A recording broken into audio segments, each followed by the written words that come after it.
تخيل كده يا صديقي، أحيانا التاريخ ما بيتغيرش بحرب، لأ بل بخطة ذكية. في القرن السادس قبل الميلاد كان مدينة بابل من أقوى مدن العالم، أسوار عالية جدا وجيش مستعد ونهر الفرات معدي من نص المدينة.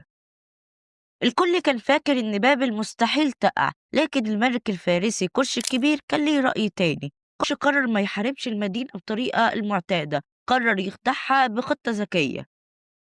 ليلة هادية جيشه بدأ يحفر قنوات جانبية بعيدة عن بابل، وفي نفس الوقت فتحوا سدود صغيرة. المية بدأت تتحول ببطء من نهر الفرات لمسارات تانية خالص.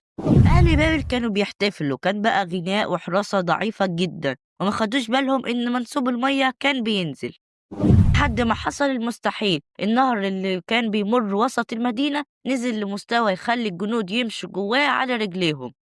جنود قرش دخلوا من مجرى النهر من غير ما يكسروا باب ولا يضربوا سهم واحد، وفي ساعات قليلة أقوى مدينة في العالم سقطت بسبب خطة مائية ذكية مش معركة. في اليوم ده قرش بقى واحد من أعظم القادة في التاريخ، مش بقوة سيفه لكن بقوة عقله.